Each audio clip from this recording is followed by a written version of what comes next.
Du papyrus égyptien au parchemin du Moyen-Âge, du papier chinois au IIe siècle jusqu'à son utilisation au XIVe siècle dans le monde occidental, du papier amélioré, de la calligraphie à l'évolution de la machine à imprimer, du papier au support numérique, le besoin d'écrire a toujours nécessité un vecteur pour sa matérialisation. Qu'il s'agit de l'histoire, des connaissances, des sciences, de la poésie ou d'autres formes d'expression, le livre a pris naissance. Porteur pendant des siècles de toute la chronologie humaine et de toute l'anthropologie, véritable anthologie de l'espèce, le livre. Vous êtes dans la Maison du Livre. Découvrez avec nous le livre sous toutes ses formes. La Maison du Livre, le livre pour votre esprit dans votre maison. Livre pour votre esprit dans votre maison, c'est la toute première édition. Nous allons lancer aujourd'hui définitivement et certainement beaucoup de téléspectateurs, beaucoup d'amis de près ou de loin attendent cette grande première, le lancement de la Maison du Livre, le livre dans votre maison. Et nous sommes honorés pour ce grand lancement et nous allons recevoir notre invité à la Maison du Livre, Monsieur Hidalgo Delbo. Et nous sommes vraiment contents de votre présence. Merci et bonjour. Et surtout d'avoir accepté d'être notre premier invité et invité à la Maison du Livre. Et cela nous a honorés, nous sommes véritablement contents. Nous servons un maître et seigneur qui est le premier en tout. Il est le premier et le dernier. Et donc, quand nous sommes invités, donc c'est pour nous un plaisir. Oui, alors laisse-moi vous dire que c'est cette plateforme, ou du moins ce segment, dédicacé à la promotion des ouvrages des auteurs chrétiens. Tout à fait. Des auteurs chrétiens évangéliques. Et quand j'ai vu le titre d'un de vos ouvrages, à la découverte de véritables modèles socio-spirituels, bon, effectivement, automatiquement, là, je me pensais que c'est une nécessité. Et puis, moi, je dis, mais cet ouvrage, l'auteur doit être un des premiers invités. Et bon, et voici. Et voilà. Dieu fait bien tout ce qu'il fait. Oui. Bon, rapidement, avant même d'entrer dans le livre, nous allons, alors, vous avez pas mal de titres, à la découverte de véritables modèles socio-spirituels, la négligence, un mal aux conséquences inestimables et d'autres titres. La démystification de la mort, et tout est accompli, tout ça. Okay. Et le prix de la reconnaissance. Plus de 4. Non, il y a 2 ouvrages classiques, 5 ouvrages voilà. D'essai, ok. À caractère évangélique, socio-évangélique. C'est ça. Et il y a d'autres ouvrages mais qui ne sont pas encore édités, mais déjà parus. Dans la couture. 5 et 2 autres bien longtemps déjà. Oui. Mais rapidement, question de curiosité, parlez-nous un peu de Hidalgo Delbo, écrivain et beaucoup d'autres chapeaux. C'est un produit de la grâce. C'est ça. Et voilà, notre vie, nous voulons trouver un ou des prétextes pour présenter Jésus-Christ. C'est ça? Parce que nous avons fait la rencontre avec notre maître et seigneur en 1971. Ça nous fait déjà 52 ans de ministère, puisque dès notre première année... Êtes-vous pasteur? Non du tout. On me considère comme tel, mais papa n'a jamais voulu. Et il fallait prendre l'engagement parce qu'il ne voulait pas de cela du tout. Et ça a commencé parce qu'on voulait faire de nous un pasteur un petit peu trop tôt, puisqu'on était à peine 6e secondaire, puisque généralement nous avons été saisis par l'Esprit de Dieu, puisque nous sommes nés dans un contexte particulier, dans le syncrétisme, vaudou catholique. Voilà. Et j'étais le représentant d'une habitation, on dit habitation chez nous. Oui. Dans la Tibonite, il y a la cour, et à Jacmel, dans le sud-est, il y a habitation. Voilà. Habitation, c'est un haut lieu mystique où l'on trouve différents types de lois d'Afrique. Voilà. OK? Voilà. J'étais le seul garçon vivant sur l'habitation. Donc, ma mère était médium. Tout devait passer par moi pour le contact avec... Un long parcours. Tout à fait. Oui. Quand on ne voyait pas venir à l'horizon pour moi, puisqu'on s'attendait à ce que je sois véritablement un prêtre vaudou, un gant, tout ça, et tout avait bien commencé. Et très, très, très, très impliqué, intégré, je savais comment recevoir tout ça. Et du côté paternel, c'était la même chose. Papa vivait comme contre-maître maçon à Port-au-Prince, et on était là, je devais représenter mon papa dans des cérémonies familiales. Donc tout ça, et donc le Seigneur avait fait provision pour moi, et véritablement un encadrement au Père. Et quand j'ai accepté l'Évangile, il y avait une mission qui était fraîchement implantée à Sable-Cabaret. La mission. Donc vous êtes de Cabaret? Je suis de Jacmel, de Petite Rivière, et de Jacmel. Donc là, une mission fraîchement implantée de l'Église de Dieu, Pasteur Barnes, et j'avais accepté au niveau de l'Église Baptiste Ebenezer de Jacmel, Station Phénicie. Mais maintenant, cette église fraîchement implantée, la responsable de l'église m'avait pris en charge au niveau des études. Et 3 mois après, j'étais déjà prêt à exprimer ma foi et à communiquer aux autres. Et on avait... il y avait une sorte de leadership puisque j'étais responsable de tout sur une invitation. Tout ça, je commençais à prêcher. Et je n'étais pas d'accord jusqu'à présent puisque la connaissance anthropologique des pasteurs est faible.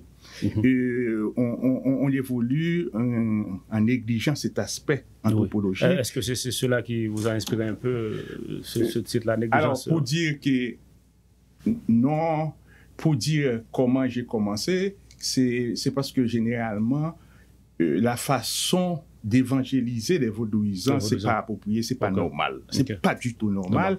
Et il fallait faire quelque chose parce que mes parents étaient vaudouisants. Je savais que c'est pas des mauvaises personnes, c'était pas ça le diable, tout à fait. Il y a des gens respectables, honorables et honorés. Et les différents concepts, ils ignoraient tout ça. Maintenant, de bonne foi. Et maintenant, il fallait trouver une approche tout en respectant et me basant sur l'approche de Jésus-Christ. Maintenant, attirer les fourmis avec du sirop, et il n'était jamais... il ne versait pas du vinaigre, face aux païens. Il était très dur avec les pharisiens, mais pas avec les païens. Nous autres, on fait le contraire. C'est ça. On fait le contraire. Alors, donc, et voilà, et il fallait prendre le devant pour assurer l'évangélisation d'après l'approche du Christ à mes parents et à toutes les connaissances de ce côté. Donc, j'ai commencé là et ça a produit du fruit et j'avais la possibilité d'entrer un petit peu partout et il y avait beaucoup, mes parents d'abord et véritablement tous ceux qui étaient impliqués en profondeur, c'est-à-dire les Mambous et les Oungans et tout ça, étaient évangélisés. Donc, j'ai commencé. Et c'est ce qui m'a sauvé. C'est ça. Et véritablement, et m'a permis de sortir du lot. Il fallait faire des recherches, rester en contact avec le maître. Donc voilà comment tout a commencé. Donc je n'ai jamais cessé.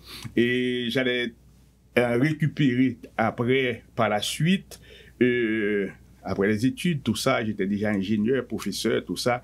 Et par l'Association internationale des Gédéons. Donc, je suis encore responsable ou bien consultant pour les Gédéons, c'est-à-dire je devais travailler avec les églises, toutes les églises qui s'impliquent dans l'éducation et l'évangélisation, les pasteurs, toutes les missions, et pour les guider, les aider, les former, les informer. Donc, le ministère, c'est la quête des perdus pour Christ, et ça a commencé depuis 1971, et ça s'élargit, et j'y étais, j'y suis, j'y reste. C'est bien, c'est bien, c'est bien. Alors, ça fait grand plaisir, parce que je pense que les téléspectateurs aimeraient certainement avoir une idée de l'auteur de cet ouvrage, à la découverte de véritables modèles socio-spirituels. Oui. Alors, pour dire, je suis père de famille, oui. Et je me suis marié une première fois, ma femme est partie, et donc, je me suis marié, Okay. J'ai trois enfants. 3 enfants, c'est ça. 2 garçons, une fille. Donc, mes garçons sont au Canada, ce sont 2 ingénieurs comme moi, nous sommes 3 ingénieurs. Les garçons, ma fille s'occupe de l'administration.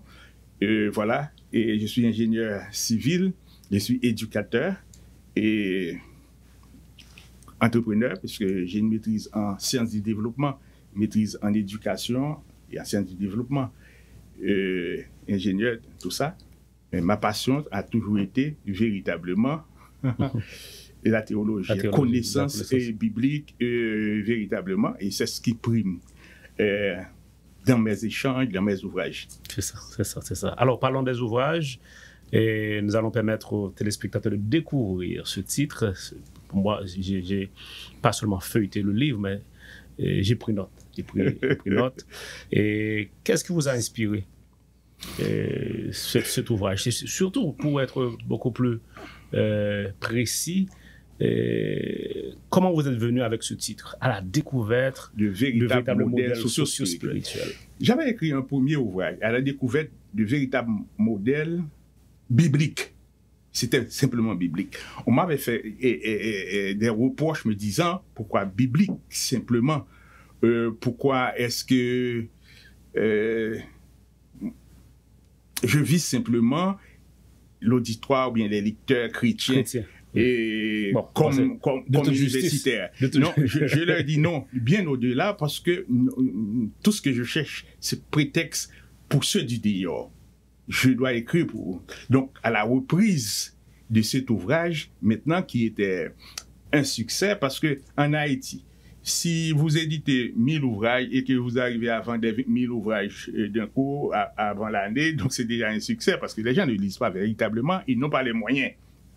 Donc, à la découverte de véritables modèles socio-spirituels, c'est pour dire véritablement les modèles bibliques que nous avons dépassent le cadre de la Bible. Ce sont à la fois des modèles bibliques, mais des modèles sociaux également. Nous allons voir avec Abraham, avec Jacob, avec Judas, avec David et autres. Donc, à la découverte de véritables modèles, c'est que généralement, quand nous considérons la situation de notre pays, on dit, pour nous, c'est fini. On va laisser le pays, donc tout va mal. Donc, on ne peut compter sur personne. On a essayé d'abord avec les vaudouisants, ça n'a pas marché. Avec les catholiques, ça n'a pas marché. Avec les protestants et actuellement avec les adventistes, c'est comme si on va de mal en pire. Donc, il n'y a aucune solution. Donc, on a dit qu'on a essayé avec les intellectuels comme Maninga, ça n'a pas marché. Et donc, en définitive, on a choisi Matéli. Donc, on devait s'attendre. Donc, ça a été dit de manière claire. Donc, il dit, ban nous senti assez l'inouvré, parce que intellectuel, il pas ban nous rien. Donc, ça a été, et maintenant, il fallait y attendre. J'avais fait sortir un article, après les élections. On disait un tas de choses qui n'étaient pas compatible avec les résultats des élections. J'avais écrit et maintenant, le Nouvelliste avait saisi l'opportunité de publier ça en grande manchette. Et de manière, j'avais dit que le choix du peuple, un choix clair, net et précis, mais dangereux. Dangereux, ce choix. Et on va le payer. Donc, mais il ne faut pas dire que véritablement il y a truc, mais c'était véritablement voulu. Et véritablement, on a commencé un dégringolage rapide. Et voilà où est-ce qu'on nous sommes aujourd'hui. Et est-ce qu'on est déjà au fond? Non, on ne sait pas encore. Donc ça a été.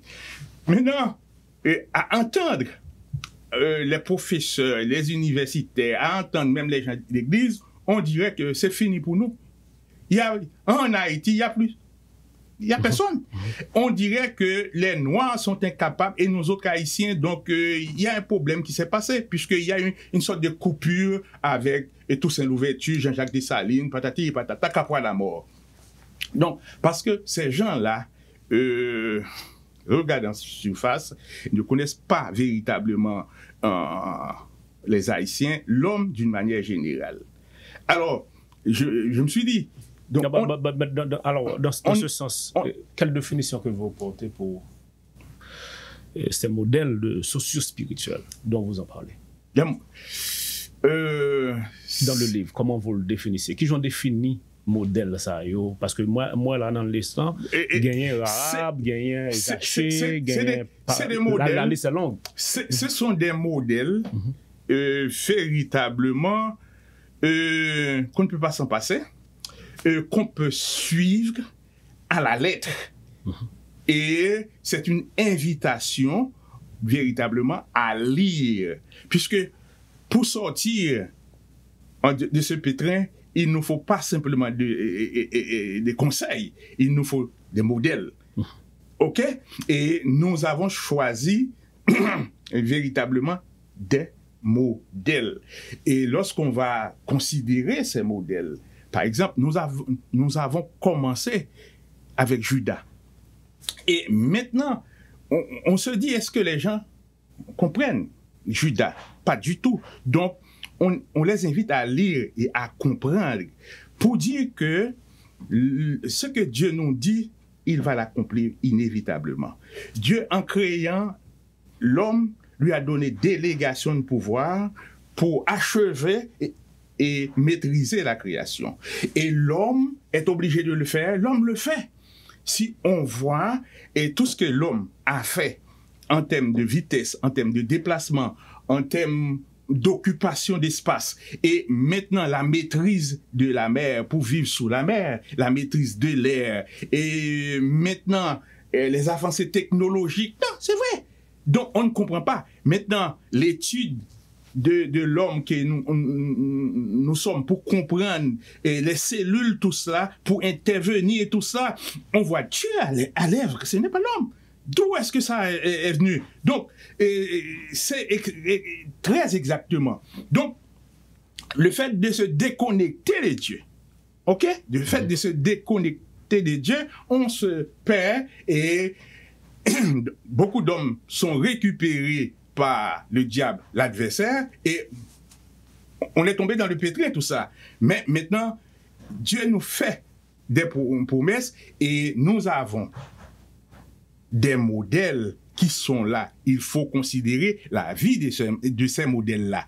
Donc, c'est comme pour vous dire, par exemple, quand nous parlons de notre pays, parce que généralement, nous voulons dire que en Haïti, il y a des hommes. Il y a toujours eu des hommes. Il y a des hommes en Haïti.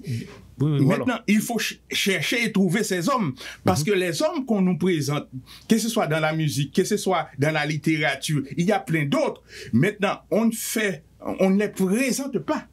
Donc, nous ne les connaissons pas. Donc, comment suivre ce que nous ne connaissons pas? C'est que nous n'avons pas apprendre à apprécier. Donc, c'est exactement ce que nous voulons faire pour dire, nous prenons des exemples que tout le monde connaît pour arriver à des modèles inconnus qui sont en Haïti, qui sont des Haïtiens, qui sont en Haïti, qui sont à Saint-Domingue, et Chili, Mexique, ici, un petit peu partout, vous avez des Haïtiens extraordinaires, valables. Il faut pas accepter le fait de dire que nous sommes des incapables, il n'y a plus d'Haïtiens et que ça va finir. Non. Alors, maintenant, vous voyez maintenant l'aspect, la réalité que nous vivons. Ah oui, maintenant, bien sûr, c'est pour apporter... Alors, bien avant, j'aimerais que vous fassiez un petit moment sur l'application dans la vie quotidienne de ces modèles choisis dans le livre. Alors, je parlais un peu de la liste. Hein. Je vois Miché, il y a Rahab, et Ben Melek que je connais. Alors, Mardoché, ça c'est de la gourmandise. Ça c'est de la gourmandise. On ne peut pas. Et vous savez que la gourmandise, c'est un péché. Donc, et le principe cardinal de la psychopédagogie, c'est ubi et soli definito. On peut parler d'ensemble de ces modèles. Il y a des modèles, mais pour les comprendre, il faut les considérer modèle par modèle. Parce que après chaque modèle, nous avons les leçons à tirer. Qu'est-ce qu'on peut apprendre de Judas et qui sont en conformité avec la réalité du jour? On voit Judas. On peut passer presque tout un mois à comprendre, essayer Judas. Ok? Donc c'est pour dire, et quand on dit ubi et soli definito, ça veut dire toute la chose, rien que la chose. Nous parlons des modèles, c'est vrai, nous avons des modèles pouvant nous aider à sortir du pétrin, pouvant nous permettre de reconnecter avec notre Créateur, pouvant nous permettre véritablement de maîtriser l'environnement, pouvant nous permettre de laisser un legacy véritablement à la postérité. Donc voilà les modèles, voilà le projet en soi. Mais maintenant, il faut les prendre, les considérer, les analyser et de façon à tirer profit de chaque modèle. Chaque modèle, voilà. Donc, je suis entièrement d'accord. Donc, par exemple, si nous prenons notre premier modèle, Judas, donc on peut vous critiquer, et surtout c'est ça l'Église. C'est un foyer parfois d'hypocrisie. Malheureusement. On vous apprécie tout ça. Premier faux pas, on vous envoie au pilotis. Et maintenant, même si il y a un changement, on refuse d'admettre le changement. Parce que vous aviez péché. Non. Les lignes montantes ne sont pas en ligne droite. Sont obligées de serpenter.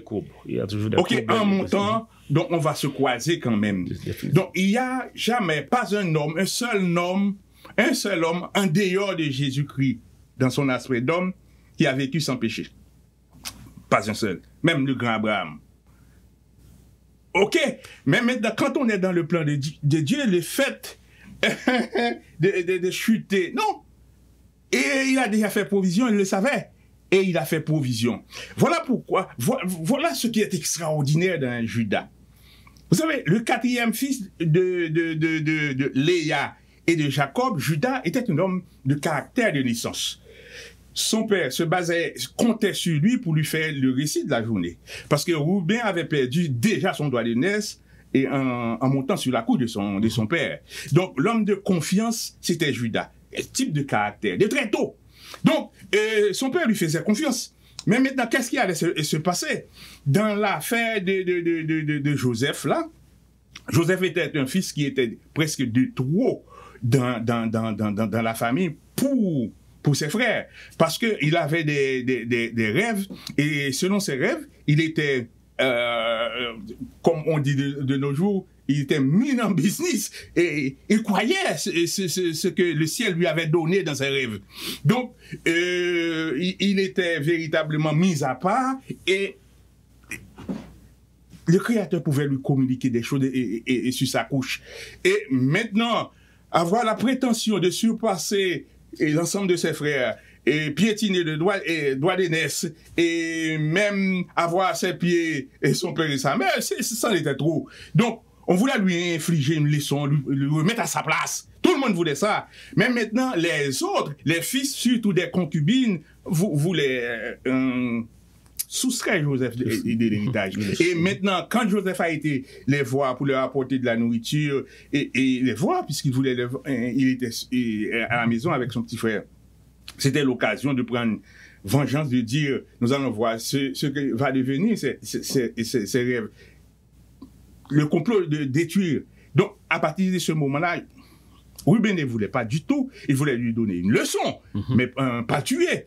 Et maintenant, il a beau lutter pour qu'on puisse jeter Joseph dans une citerne. Et maintenant, avec l'intention de retourner pour retirer Joseph. Il n'avait pas l'intention.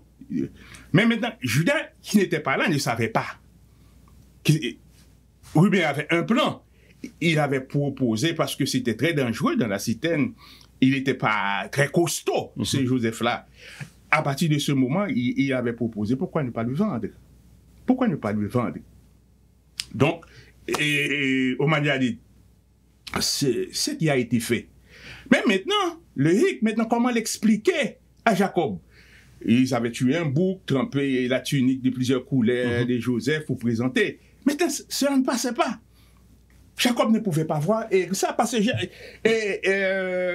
Une proie déchirée par des bêtes sauvages, non, c'est pas ainsi que serait la tunique. Non, c'est pas ça. Mais maintenant, son petit doigt là, son cœur, il disait non. Maintenant, Jacob attendait le rapport de qui? De Judas. De Judas. Pour lui dire ce qui s'est passé. C'est à lui. Et c'est lui qui avait proposé la vente. La vente de Joseph. Et pour la première fois, Judas allait se présenter devant son père sans savoir ce qu'il allait lui dire. Il était terne, n'avait pas confiance en lui-même. Il disait des choses. Et Jacob n'acceptait pas. Il se retirait devant son père. Et depuis lors, il ne pouvait pas croiser les regards de son père. Comme pour lui dire, qu'est-ce que tu me dis là? C'est pas possible. Et là, il devait laisser le toit paternel pour aller du côté d'Ira. Ok, chez les Canadiens, là, pour prendre femme, juste pour essayer d'oublier tout ça. Il a pris femme, il a eu 3 enfants, Onan, Sheila, pour se refaire une vie, pour oublier. Non, tout de suite, il a perdu le premier, il a perdu le deuxième, et voyant que Tamar est source de problèmes, ne voulant pas donner dernier fils, puisqu'il a donné 2 à Tamar, les 2 sont morts. Donc, il a trouvé une foutaise pour lui dire, je te ferai chercher au moment convenable, puisqu'il n'est pas encore majeur, donc je ferai. Donc, mais il n'avait pas d'intention du tout de le faire, c'est pas possible. Tout de suite après, il a perdu sa femme, les 2 premiers garçons, donc tout ça. Maintenant, Tamar se disait, non, maintenant, Sheila est majeure, il devait s'attendre. Comprenez, une femme qui s'est mariée une première fois, femme en forme, qui n'a pas eu véritablement le temps de jouir son premier mari ni le second, maintenant qui s'attend. Et Jacob n'avait pas du tout l'intention de lui donner, et maintenant, elle s'est déguisée pour tromper un prostitué, pour tromper Jacob. Jacob, en se rendant dans le champ pour la tonte de ses moutons, n'avait pas d'argent sur lui, son cachet, son cordon et son bâton. Maintenant, elle allait se placer justement sur le chemin conduisant au champ.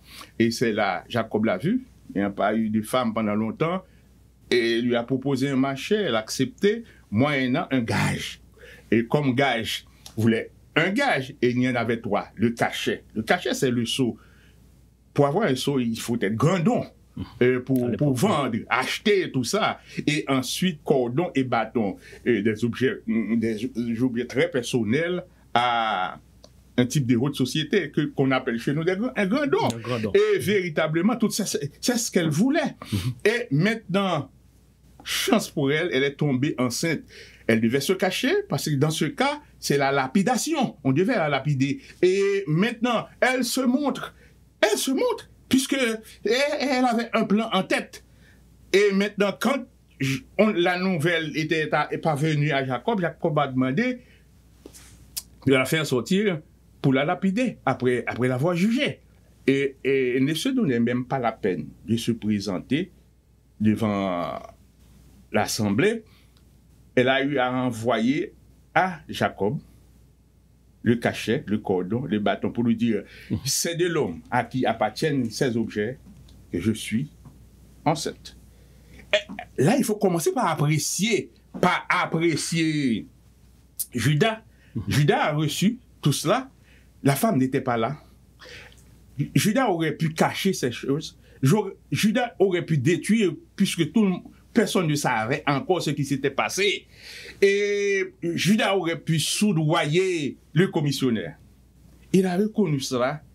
Il a vu, non, ce n'est pas elle la coupable. Le coupable, c'est moi. Je suis plus coupable qu'elle. Elle ne sera pas lapidée. Et Judas a avoué sa faute. A à l'Assemblée pour faire comprendre le coupable, c'est bien lui. Voilà la solution, ce qu'il va faire. Il va prendre soin de cette femme, de ses enfants, mais il ne va plus s'approcher de cette femme. Et il l'a fait. Il a tenu parole. Quand nous péchons, le plus souvent, nous demandons pardon, nous récitons le psaume 51 et nous recommençons pour la plupart. Ok, nous ne prenons pas de résolution ferme. Non, quelle est cette vie? C'est pas ma vie. Ça, ce n'est pas ma vie là. Judas a compris par la suite. Est-ce que c'est à ce niveau, on va prendre une pause, mais bien avant, est-ce que c'est à ce niveau que vous espérez que les lecteurs utiliseront ces informations, les informations contenues dans le livre, à savoir améliorer leur façon de vivre? Il y a le caractère, un homme de caractère, et maintenant, une fois retourné, il a compris que véritablement, laisser la maison paternelle, se soustraire de sa famille, ce n'est pas la solution.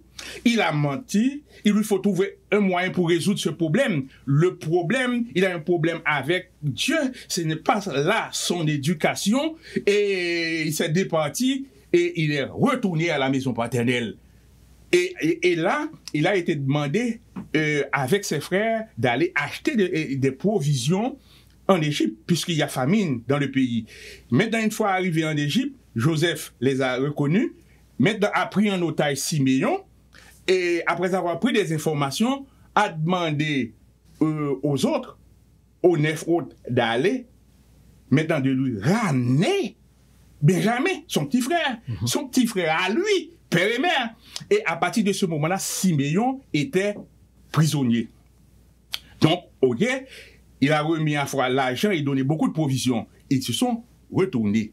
Mais maintenant, c'est la mort pour Jacob, qui a déjà perdu Rachel, qui a perdu Joseph. Maintenant, son fils est pris en otage, Siméon. Et quand on lui a dit, qu'est-ce qu'on lui a dit? C'est de donner en échange Benjamin.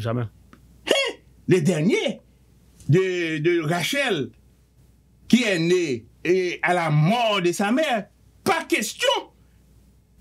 À partir de ce moment, n'a jamais voulu.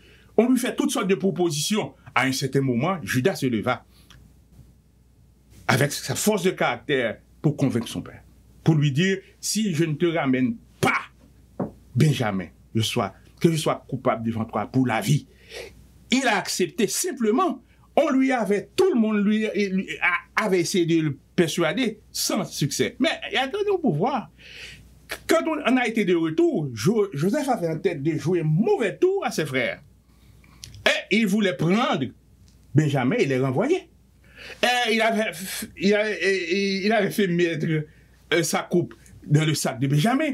Et là, on a trouvé Benjamin coupable. Il a demandé de lui ramener Benjamin. Donc Judas a dit non, on est coupable, on sera esclave. Nous autres, non pas question de faire la peine à votre père. Vous êtes trop, pas question. Une seule personne. Prenez-moi, mais pas Benjamin. Et maintenant, ce qui est important dans l'histoire, ce que je veux que les gens comprennent, c'est que quand Joseph ne voulait pas accepter, ne voulait pas comprendre, Judas a pris Joseph de côté pour lui dire, écoutez, écoutez attentivement ce que je vais vous dire. Cet enfant-là, ça c'est notre vie, c'est la vie de mon père. Mon père a eu 2 femmes, 2 concubines, mais sa femme, c'était Rachel, c'est la mère de ce petit. Mon père a perdu sa femme préférée. Alors là, j'aimerais pas que vous racontiez toute l'histoire, j'aimerais que les gens prennent une copie. Tout à fait. Alors, ce que je vous dis, c'est pour convaincre Joseph. Oui. Voilà ce qu'il faut voir pour convaincre Joseph. Il a lutté du bec et des ongles pour défendre Benjamin, le petit frère de Joseph. C'est lui qui avait vendu Joseph. Et maintenant, il dit, il faut, si vous voulez un otage, prenez-moi, mais pas ce type. Oui. Et il a tenté, il a vu que ses frères étaient convertis. Et Judas, qui l'avait vendu, n'était pas prêt pour vendre Benjamin, était prêt à accepter la mort lui-même, mais pas Benjamin, pas du tout. À ce moment-là, il ne pouvait que faire. Il ne pouvait plus se cacher derrière le masque égyptien. Il fallait enlever le masque pour lui dire, maintenant vous avez gagné véritablement. Vous avez gagné. C'est moi, c'est Joseph que vous avez vendu. Puisque maintenant, parce que quand nous avons fait un péché. Le diable va retourner avec ce même péché pour voir si véritablement nous avons une force de caractère, si nous sommes convertis. Donc voilà le type qui va nous offrir véritablement ce modèle-là. Donc, dans la vie de chaque leader, on va commettre des bêtises. Il ne faut pas rester à l'état de Judas. Il faut faire preuve de caractère, se relever et continuer et aller de l'avant pour laisser un héritage comme Judas a laissé un héritage. Sinon, on parle maintenant d'Israël. Il n'y a pas d'Israël. Il y a des Juifs. Parce que les 10 tribus sont partis et dispersés. Ce que nous avons là, ce sont les enfants de notre entrevue. Je vous rappelle, chers téléspectateurs, nous sommes donc à la découverte de véritables modèles socio-spirituels, ouvrage écrit par Hidalgo Delbo, que nous encourageons et au cas où que auteur est très exhaustif. Hein? Il y a des idées vraiment nourries qui pour nous inviter pour prendre une copie. Donc, dans l'ouvrage, on a vu pas mal de leaders, pas mal de figures comme Ruth, comme Jétro, Judas, André, Zachée, etc. Il y a un modèle qu'on ne connaît pas du tout, c'est Ebed-Melech. Ebed-Melech, oui. J'étais vraiment content de lire à propos d'Ebed-Melech. Peut-être que des fois, les gens lisent, mais il passe à pieds joints sur certaines personnalités, certains noms qui n'ont pas fait trop de bruit et que vous ne va parler souvent de eux. Vous suivez La Maison du Livre et aujourd'hui nous sommes en train de découvrir ce beau titre. À la découverte de véritables modèles socio-spirituels, nous allons observer une pause et puis nous vous reviendrons pour regarder avec vous l'approche en termes de croissance socio-spirituelle et dans d'autres domaines. Donc, je pense que l'idée de ça fait impact et je dis, nous garder dans le contexte là et nous retourner pour continuer à faire ça. Restez branchés, nous retournons. Ne tournez pas la page. Restez là où vous êtes. La Maison du Livre vous revient après la pause. Jodia ou pas d'esquisse si vous pas branché Télé Louange parce que Télé Louange tout côté. Télélouange.com. Ajoutez Télé Louange dans le channel sous boîte Roku là ou soit télévision Roku gen la kayou. Download ou soit télécharger application Télé Louange là sous téléphone ou soit iPad, tablette qui nan men là.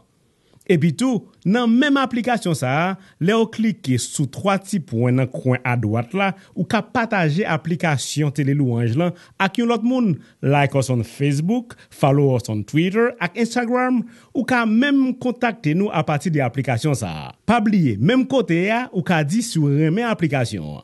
Qui donc, banyon 5 étoiles, j'en bénis sous Télé Louange. La Maison du Livre, l'espace d'échange entre écrivains bouquineurs. Vous suivez La Maison du Livre, le livre dans votre maison. Notre invité, Hidalgo Delbo. Et je pense que la première minute, on apprécie en pile. Et auteur, à travers découvertes qu'on fait sur des leaders, sur des modèles socio-spirituels. Et quelle est l'importance d'avoir ces modèles, d'appliquer, je dirais, ces valeurs dans la vie quotidienne? Et moi-même, un peu de façon que retracer et pour nous, histoire là, et pour mettre dans le contexte que nous vivons, l'importance qu'il gagne des fois pour nous, non seulement faire mea culpa, mais aussi bien que pour nous pas arrêter à terre, il faut nous lever pour nous continuer à travailler. Et puis tout, faut société, environnement, ou bien l'église, côté que nous avons évolué, bah, nos chances pour nous continuer. Tout à fait. Parce qu'on a tombé quand même. Non, inévitable. C'est ça. Inévitablement. Là, je regarde des fiches signalétiques là, de Judas. Et gagné 9 points que je pense que vous attiré l'attention. Oui. Qu'est-ce que vous pouvez nous dire à propos de ces 9 points?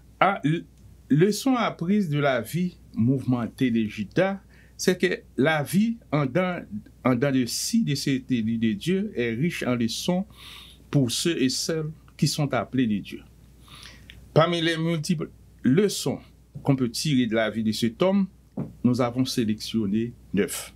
Premièrement, Dieu fait provision suffisamment pour tous ceux qu'il appelle. C'est ce que Paul nous dit dans Romains 8, 28. Dieu fait provision quand il nous appelle. OK?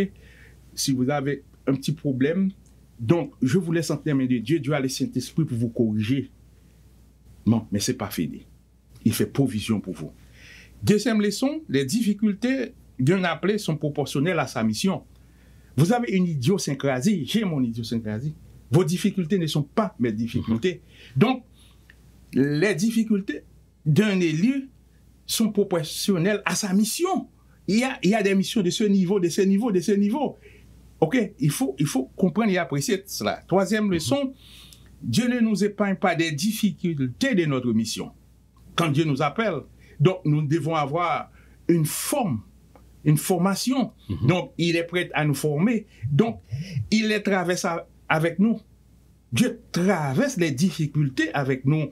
Donc, il ne nous laisse pas. Nous devons être conscients de notre mission, des difficultés irrelatives, des promesses de Dieu nous concernant et de sa constante présence.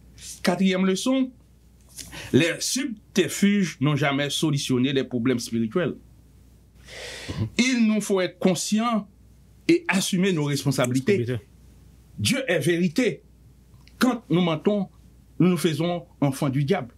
Donc il nous faut assumer et affronter la vérité pour recommencer avec Dieu. Dieu nous voit, il voit même l'ensemble de nos cellules, il compte les cheveux de la tête de chacun de nous. Donc, il ne faut pas mentir, il faut assumer la responsabilité. Cinquième leçon, nos échecs peuvent nous apprendre beaucoup plus que nous imaginons et nous rapprocher du but et de notre Dieu si nous ne nous relâchons pas.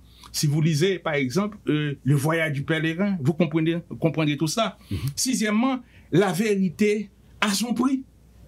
Son prix, une fois payé, elle nous libère, nous embellit et nous permet de voir l'image de Dieu en nous. Septième leçon, tant que le cordon n'est pas encore coupé, il n'est pas trop tard pour se ressaisir et recommencer avec Dieu. Il ne faut pas tomber dans le piège du diable qui nous dit que nous avons péché, Dieu a plus besoin de nous. Non, Dieu a fait provision pour nous en Jésus. Le sang de Jésus est vif, est prêt. Huitième leçon, dans le cadre de notre ministère, nous aurons à poser des actes que seul le Saint-Esprit pourra expliciter. Il y a des choses qui se passent autour de nous que nous ne comprenons pas. Il y a un auteur qui le dit, puis devant la ouais, Jésus, puis devant la comprendre pour qui. Neuvièmement, l'une des tactiques privilégiées du diable est de faire comprendre aux leaders fautifs qu'ils sont foutus, que Dieu n'a que faire d'eux, qu'ils sont intérêt à tout laisser tomber et emboîter le pas avec lui. Donc, il ne faut pas entrer dans aucun compromis avec le diable. Donc, ce sont des leçons que nous pouvons appliquer et regarder que Dieu va se servir de Judas pour passer la lignée et il va se servir de ses enfants nés de Tamar. Et ces enfants-là sont dans la lignée de Jésus-Christ. C'est ça parce que Jésus-Christ est venu pour les perdus. Jésus-Christ est venu pour chercher ceux qui sont perdus et tout le monde, on était tous perdus. Donc, personne n'était exempt. Donc, voilà. Donc, le péché est là. On aura, mais notre intention, ce n'est pas du péché. Nous n'avons pas la volonté de pécher. Mais si cela arrive, et il faut le considérer non seulement pour nous autres, mais pour le confrère, le collègue, et pour ceux du dehors, ceux qui n'ont pas encore accepté Christ. Et parce que toutes les richesses du monde compilées ne valent pas une seule âme. Une âme, c'est très cher pour le Créateur. Donc, il faut mettre tout le paquet à la quête des âmes. Et quelqu'un qui a une âme, donc il faut considérer, il faut respecter. Parce que l'image de Dieu est en lui. Qu'il soit chrétien ou pas encore. Non. Quand est-ce qu'il va arriver? Nous ne savons pas. Nous ne sommes pas dans la programmation. Nous sommes dans la mission de quête. Donc, est-ce pourquoi nous devons nous préparer pour être un outil dans les mains du Saint-Esprit pour faire ce boulot? Et si Dieu a un plan pour nous, nous arrivons au terme de notre plan, nous prenons notre place selon le vœu de Dieu. Donc, véritablement, voilà des choses que nous pouvons apprendre de ce modèle, de cet homme extraordinaire qui avait mal commencé, qui voulait couvrir un péché par un autre péché. En définitive, c'est rendu à l'évidence. Donc, il faut cultiver. Commencez par cultiver le caractère chez les enfants. Quand on dit, il faut montrer à l'enfant la voie à suivre. Donc, c'est ce que Rachel avait fait. Donc, quand nous apprenons à nos enfants à chercher Dieu, à remercier Dieu, à chaque fin de journée, à commencer la journée avec Dieu, véritablement à comprendre le rôle de Dieu créateur dans notre vie, et Dieu va visiter nos enfants, va commencer à parler, et Dieu le fait dès le berceau, comme il l'a fait pour Joseph, comme il l'a fait pour David, pour Daniel, et nous aurons des piliers capables véritablement de transformer le monde et notre environnement. Oui. Alors, nous n'avons pas assez de temps pour regarder plusieurs de ces figures, du moins de ces modèles. C'est extraordinaire. C'est extraordinaire. Mais c'est un travail. Oui. C'est un travail bien fait. C'est un travail bien fait. C'est un ouvrage bien organisé. Ou du moins, c'est déjà repris. Il y a une autre, je vous apporte ça. Vous voyez ça? Okay. Ça, une nouvelle version. Voilà. Alors, ça, on a le volume 1. Ça, c'est volume 2? Non, c'est toujours volume 1. Volume 1, c'est épuisé, donc on a voilà ce volume. Moi, quand je lisais, j'ai découvert le modèle de Mardoché et Ben-Melech. Non, mais c'est vraiment bien. Donc, j'encourage aux lecteurs de prendre une copie. Mais où est-ce qu'on peut trouver ces ouvrages? Est-ce que c'est disponible en ligne également? C'est disponible en ligne, mais tout près de nous. Bon, on peut trouver ici à Télé Louange, on peut trouver à IFCI USA. Si l'on voit, contacte M. Jean-Eddy Bode. Et à Total F, on peut voir Pasteur Jeffrey Fleurissin. Et ici, on a Radio Éco-Évangélique également? Bien sûr. Radio Éco-Évangélique. Oui, avec notre bien-aimé frère Joe Kless. C'est ça. Et ici, on peut trouver ce volume-là. Mais bien avant de terminer, comment vous envisagez que ces idées, les idées contenues dans cet ouvrage, parce que c'est un travail bien fait, des recherches approfondies en ce qui a trait au modèle socio-spirituel, et que cet ouvrage contribue à la croissance spirituelle de nos leaders. Alors, je parle des leaders en général, pas seulement des leaders chrétiens. Comment vous envisagez cela? Bien sûr, si l'on considère notre premier modèle, et maintenant qui a su forger des hommes de caractère, par exemple, ça c'est la base même de la Torah. Les gens qui ont été éduqués au niveau de la Torah, comme Daniel, Askaria, Azaria, Anania, on voit qu'est-ce que ces hommes avaient fait à Babylone, en dehors de la Judée. Donc, l'exemple que nous avons de Daniel, ce qu'on appelle Shadrach, Meshach et Abed-Nego, ça a traversé l'espace et le temps. Ça, c'est indéniable. C'est-à-dire, on ne va pas toucher à ça. Dieu dit qu'il ne faut pas voler. On ne va pas voler. On ne va pas changer 0 en 9. Voilà. Non. Et on ne va pas se mettre à genoux devant aucune idole. Non. Quand on dit qu'on a une femme et non deux, c'est une femme et non deux. C'est pas pour la femme, c'est Dieu qui l'a dit. Il ne faut pas voler. Non. Il ne faut pas placer l'autre là où il ne doit pas être. Non. Ça c'est dans toute société. Voilà pourquoi même chez les païens, on a voulu, Nebuchadnezzar avait demandé de lui amener des enfants pouvant être éduqués, parce que ce sont des gens de caractère, pour avoir des hommes de caractère dans son royaume. Et qui dans l'histoire, est-ce qu'on n'a jamais eu un conseiller comme Daniel? Hein? Jamais. Il a été conseiller pour Nebuchadnezzar, et pour Belshazzar, pour Cyrus. Et Darius en profitait, parce que il était là. C'est une source, c'est une référence. On cherchait des occasions pour accuser Daniel, mais non. Non, il n'était pas dans la corruption, pas dans le vol, pas dans le commérage. Non, c'est clean. C'est Mr. Clean. Voilà. Et maintenant, s'agissant de Askaria, Azaria, Anania, quand le roi, ça a été le premier roi qui avait conquis le monde. Et à ce moment-là, vous l'avez dit, qui a parlé à ces hommes? Dit au roi, comme un seul homme. Les trois ont répondu comme un seul. Nous n'avons pas besoin de vous répondre là-dessus. Nous savons que notre Dieu, que nous servons, peut nous délivrer. Et s'il a choisi de ne pas le faire,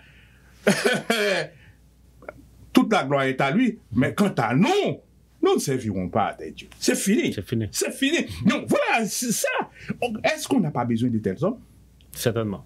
qui vendent leur âme pour un poste, Poste, oui. ok, pour une relation, pour un concubinage, hein, pour quelques milliers de dollars, ne sachant pas. Quand on réduit un peuple à ce niveau pour quelques millions ou quelques milliards de gouttes, on ne sait pas que véritablement à l'éternel la terre ce qu'elle renferme. C'est que tout ce que nous avons comme l'or, comme les pierres précieuses, tout cela, aux yeux de Dieu, ça n'égale pas l'âme d'une seule personne. Une seule personne.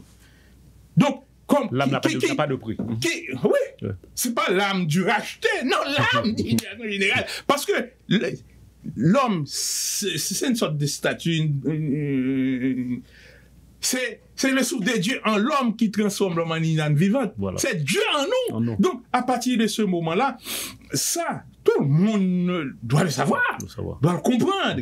Et maintenant, si on arrive à appliquer cela, comment ne pas pouvoir faire confiance aux gens? Même des gens qui travaillent avec vous, à n'importe quel moment, ça peut vous porter un coup. Vous commencez un business, même au niveau à l'église, tout ça. Vous voyez comment se déchirent les églises protestantes. Non, c'est triste de le dire. Les institutions en général. D'une manière générale. Pour dire même chez ceux qui sont appelés comme disciples de Christ. Vous voyez tout ça. Donc, il nous faut des hommes de caractère. Voilà. Des hommes de caractère. Donc, non. Donc, pour dire, et pour être de caractère, non. Il faut les notions de la Torah, les commandements de Dieu.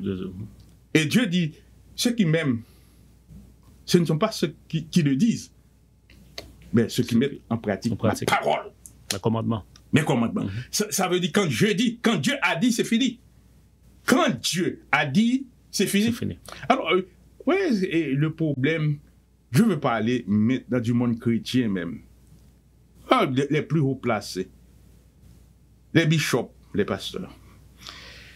Ils croient en Dieu, ils acceptent Jésus comme sauveur personnel, mais pas comme médecin. Ils ne croient pas. Ils croient qu'il faut. Non, il faut toujours, on peut avoir des médecins, mais comme guérisseur, non. Comme conseiller, non. Vous avez un problème le plus souvent, ils ont leur avocat, tout ça. Mais non, il faut accepter Jésus. Comme l'a dit, il a dit un cantique créole, Jésus, c'est tout bagaille, tout. On a besoin comme grand frère, il est là. Comme père, il est là. Comme ami, il est là. Comme conseiller, il est là. Comme avocat, il est là. Comme ministre, il est là. Comme directeur, il est là. Et à chaque carrefour que vous avez un besoin, il se transforme en responsable de ce besoin pour vous aider. Et le Saint-Esprit est là pour concrétiser ce qu'il est, ce que vous avez demandé, ce que vous attendez de lui. C'est-à-dire, maintenant, il faut maintenant, quoi, la parole. Au commencement, c'était la parole est et demeure. Jésus, c'est la parole. Dieu nous a donné sa parole. Si nous prenons sa parole, that's it. That's it. Donc, voilà pourquoi il faut nous approcher de la parole. C'est-à-dire quoi? Il faut prendre l'habitude de lire sa Bible, de lire les livres qui nous expliquent la Bible. Personne d'autre ne peut le faire pour nous. Le Saint-Esprit est là pour nous aider. Donc, on peut essayer de trouver quelque chose de la prédication, ok, mais il faut, puisque là, on s'approche de Dieu. Dieu, c'est la parole. On prend son temps avec sa Bible pour comprendre Dieu, pour causer avec Dieu. Et là, Dieu en nous. Dieu est en nous, en Jésus-Christ. Et maintenant, nous cherchons Dieu et nous allons le trouver. Et Dieu va nous combler. C'est bien.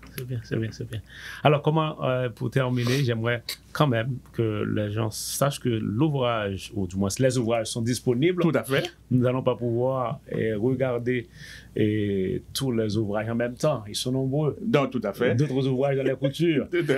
Donc, pour la grande première de la Maison du Livre, nous sommes encore, alors je dirais que nous sommes honorés, contents de votre présence. Mais comment les gens peuvent en procurer de cet ouvrage, spécialement à la découverte de véritables modèles socio-spirituels? Cet ouvrage a été publié d'abord par Amazon. On peut trouver ça sur Amazon, mais on peut trouver ça directement si on m'appelle au 857-237-5943. On peut trouver ça à Télé Louange. Je vais mettre ça en disponibilité pour faciliter la tâche. Si on appelle monsieur Homicile, comme directeur de ce programme, peut les aider. On peut trouver AFC par le contact de Jean-Eddy Borde et IFC 1926 Blue Hill. On peut le trouver par le contact de Pasteur Kiki, très connu à Boston dans cette communauté. OK? Si on m'appelle à Télé Louange, il y a notre ami Joe Kless, tout ça. Donc, il y a plusieurs moyens et ça, c'est simplement à $20. $20. OK, c'est ça. $20. OK, parfait. Et si vous avez un dernier mot pour cette entrevue, pour aujourd'hui, quel conseil surtout au peuple, à nos amis, nos frères?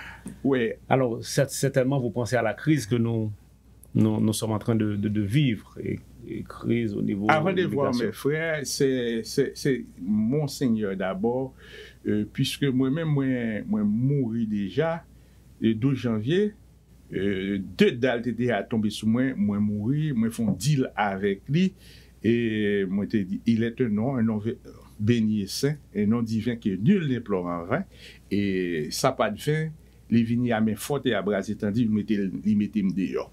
Colonne vertébrale écrasée, nerf cervical écrasé, lombaire écrasé, jusqu'à présent 10 lombaires pas là, et écrasé, mais elle permet de fonctionner, l'équité. Donc, moi, je voulais que c'est un souci et l'emmener comme prétexte pour représenter, pour étendre le royaume. Et moi-même, moi, là, pour simplement semer, lui-même, la faire ça, la bénir. Moi, dis, tout le monde qui a écouté, ou bien qui a regardé, Dieu ne fait exception de personne. Bon Dieu, pas mando, so pas gain, pas mando pour aller à l'école théologie, ou qui a une chance à aller, ou qui n'a pas qu'à aller. Mais bon Dieu, ouvrir à tout le monde. Ça, ou gagner dans mon comme moyen pour vivre, li pral bénini, et bon Dieu, permettre qu'on connaisse si on prend habitude pour li parole li.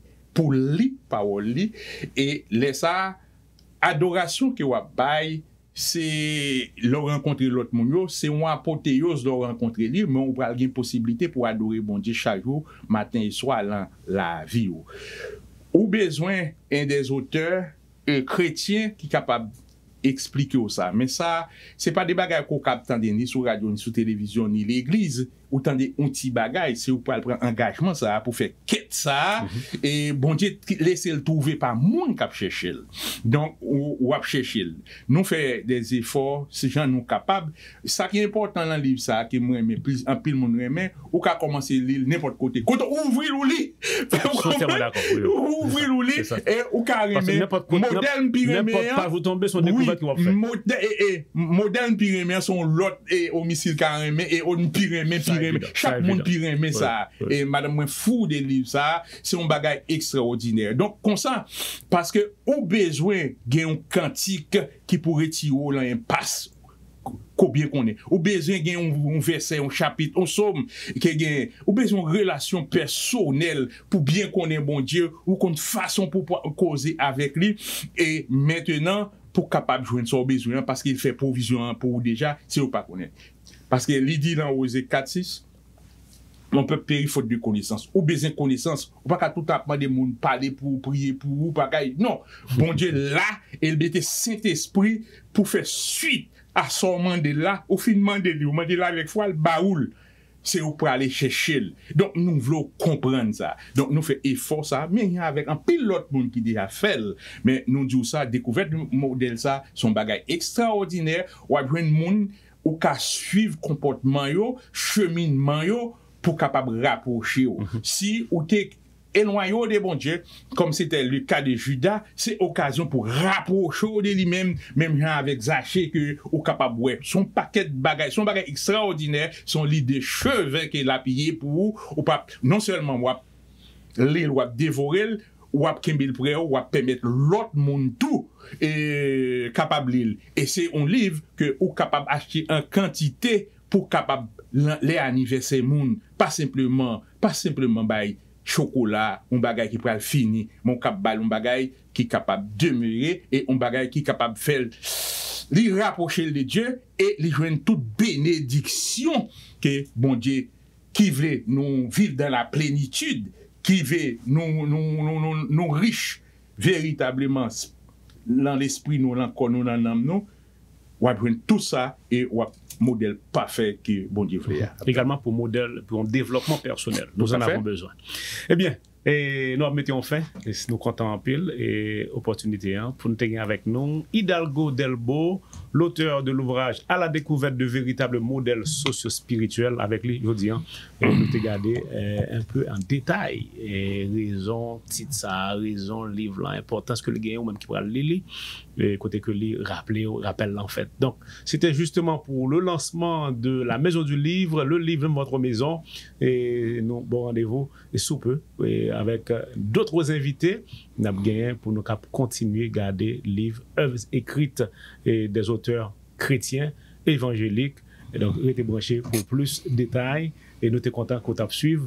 Et donc, pour tout contact, 857 237 59 43, le numéro de contact. N'oubliez pas que l'ouvrage est disponible au prix de $20 au disque de Radio Éco-Évangélique, à Total Health Ministry, à IFC, au studio de la Télé Louange. N'hésitez pas à nous contacter au 857 237 59 43. Mille merci de nous avoir suivis. Le rendez-vous, c'est pour très bientôt.